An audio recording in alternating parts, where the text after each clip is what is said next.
En mayo de 1945, las tropas soviéticas del Ejército Rojo, después de una intensa y feroz batalla, alcanzaron los exteriores de la Cancillería del Reich. La entrada al búnker de Hitler se encontraba a escasos metros. Pero algo llamó su atención. Los oficiales del Servicio de Contraespionaje de la Unión Soviética, ayudados por un prisionero alemán, reconocieron la enorme cabeza de quien en su momento fue el temido ministro de propaganda, Joseph Goebbels, uno de los jerarcas más importantes del Partido Nacional Socialista, principal impulsor de la consigna de la guerra total y tal vez la persona que le fue más leal a Hitler a lo largo de toda su vida. Un video acerca de toda la vida de Goebbels llegaría a durar tranquilamente una hora. Para evitar todo esto vamos a centrarnos principalmente en sus últimos meses, pero comenzando desde una fecha que fue decisiva, febrero de 1943. Así que conoceremos todo esto y más a continuación.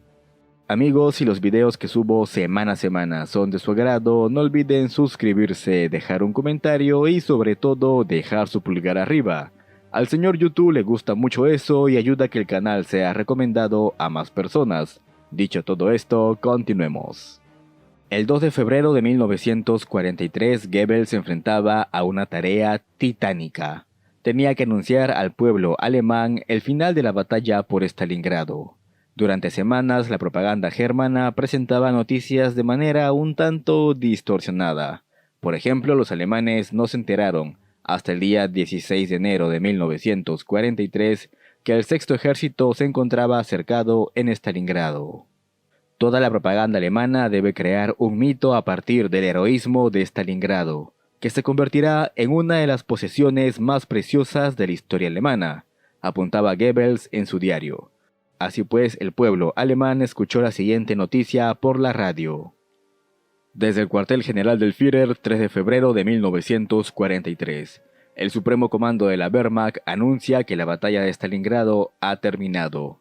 Leal a su juramento, el Sexto Ejército, bajo el ejemplar mando del mariscal de campo Paulus, ha sido aniquilado por la enorme ventaja numérica del enemigo. El sacrificio del Sexto Ejército no ha sido en vano. Ha soportado el ataque de 6 ejércitos soviéticos. Todos han muerto para que Alemania pueda vivir.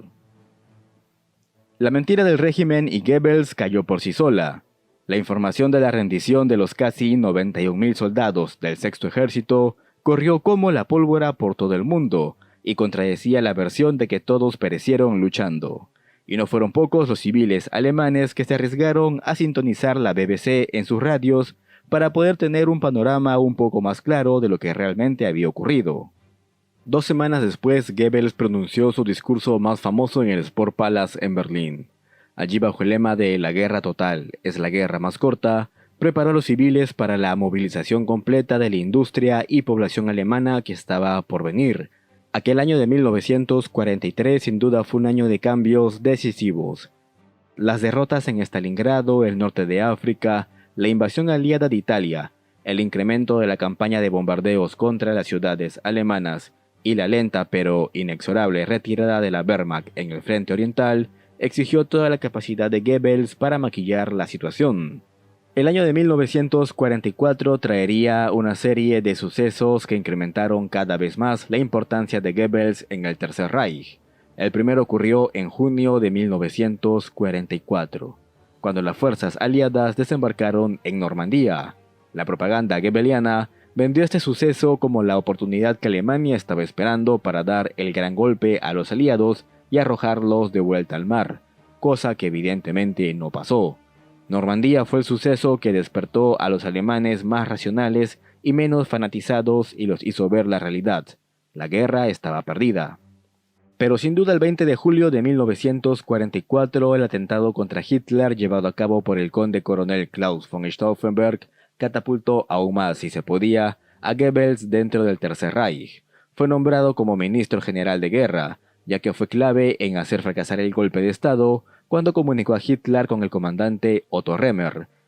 Esa misma semana la propaganda empezó a relacionar la supervivencia del Führer a ese ataque con la causa de la divina providencia. El argumento de un futuro dorado y una victoria final empezó a cobrar fuerza en las consignas nacionalsocialistas. El año de 1944 cerró para Goebbels con una cena ampliamente difundida por la propaganda alemana. En esta, por motivo de la celebración del Año Nuevo, los Goebbels tuvieron como invitado al coronel Hans Ulrich Rudel, célebre piloto de Stuka. La cena de aquel día consistió solo en una sencilla sopa de patatas como símbolo de austeridad.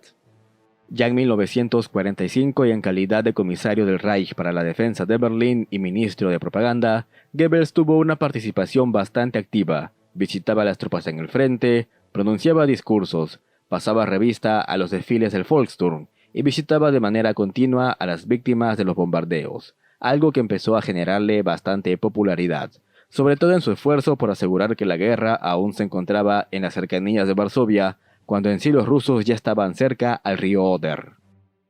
La información del feroz bombardeo de Dresden en febrero de 1945 le hizo proponer una idea bastante lunática a Hitler. Insistió en fusilar tantos prisioneros de guerra como civiles habían muerto en el ataque.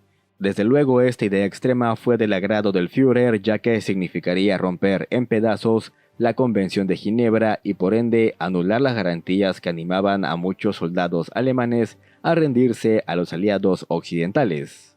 Felizmente el general Jodl, el ministro Ribbentrop, el mariscal Keitel y el almirante Dönitz convencieron a ambos personajes de que semejante escalada de terror solo traería más consecuencias para Alemania y sus soldados. Ya en marzo de 1945 el general Schörner lanzó un contraataque que tomó por sorpresa al tercer ejército de tanques de la Guardia y liberó la ciudad de Lauban. Al enterarse de esta noticia, Goebbels fue de inmediato en coche hasta allá. Junto a él iban un grupo de fotógrafos y corresponsales del Ministerio de Propaganda. Pronunció algunos discursos y entregó cruces de hierro a los soldados que se destacaron en batalla.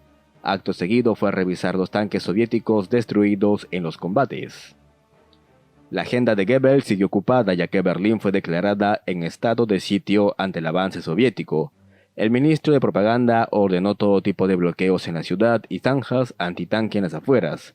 Para esto, decenas de miles de civiles, en su mayoría mujeres, fueron movilizadas, mientras que la propaganda captaba estas escenas de civiles fortificando la ciudad con una falsa sonrisa en el rostro. Pocos días después, el 12 de abril de 1945, el presidente de Estados Unidos, Franklin Roosevelt, fallecía a los 63 años. Goebbels, al igual que Himmler y otros jerarcas del nazismo, creía en lo místico y el esoterismo. Telefonió de inmediato a Hitler para contarle lo ocurrido. «Mein Führer, le felicito. Roosevelt ha muerto. Estaba escrito en las estrellas para nosotros que la segunda mitad de abril sería un momento decisivo. Este viernes 13 de abril será el día que cambie nuestra suerte».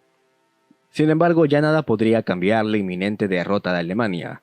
Diversos mariscales, diplomáticos y jerarcas nazis insistieron a Hitler que debía abandonar Berlín, pero este se negó, más aún cuando Goebbels le informó que llevaría a sus 6 hijos al Führerbunker para permanecer junto a él hasta el final. Se dice que en aquella reunión Goebbels informó a Hitler de acabar con la vida de sus niños en caso de derrota.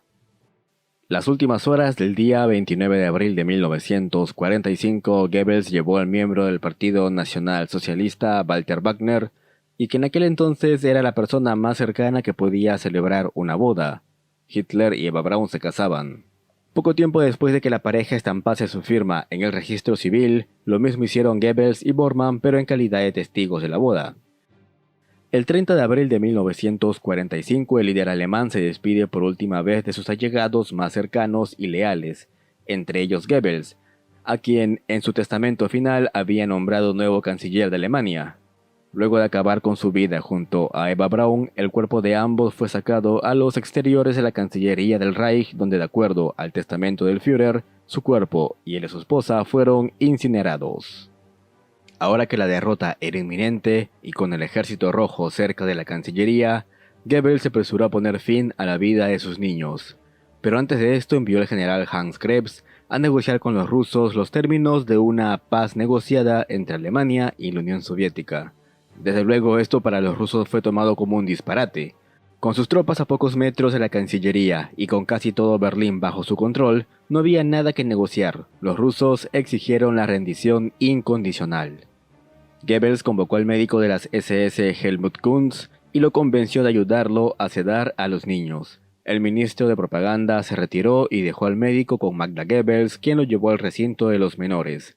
Años más tarde, Kunz confesaría que intentó convencer primero a Magda de enviar a los niños con la Cruz Roja. Luego intentó hablar con Joseph Goebbels para convencerlo de cambiar de idea, pero todo fue en vano. Eso es imposible, respondió el ministro de propaganda. Son los hijos de Goebbels. Por cierto, a este tema del destino de los hijos de los principales líderes nazis ya le dediqué un video el año pasado. Les dejo el enlace en la descripción. Magda informó a Joseph que ya se había encargado de los niños. Este le respondió que ahora tocaba el momento de ocuparse de ellos mismos. Goebbels y su esposa subieron entonces al jardín de la Cancillería. Iban acompañados de su ayudante, el SS Gunther Schwagermann. El matrimonio tomó una pistola cada uno. Se colocaron de frente muy cerca de donde estaban los restos de Hitler, y al mismo tiempo que mordían una píldora de cianuro, se dispararon el uno al otro. 2 días después, rotas las defensas alemanas cerca de la Cancillería, las tropas soviéticas llegaron al sector del jardín.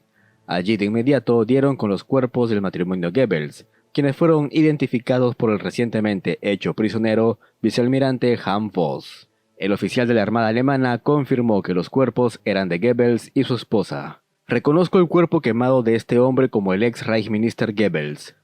Los niños Goebbels fueron encontrados el día 3 de mayo y sus cuerpos, junto con los de sus padres, fueron incinerados y lanzados al río Elba por los soviéticos.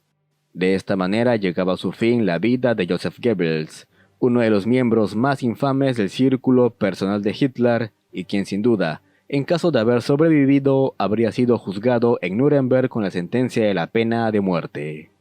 En fin amigos, hemos llegado al final del video de hoy. No olvides dejar tu pulgar arriba, suscribirte y recuerda que ahora el señor YouTube nos activó la opción de supergracias. Así que si quieres apoyar el esfuerzo de guerra de este canal y de quien te habla, puedes donar el monto que tú desees. Nos vemos en un próximo video.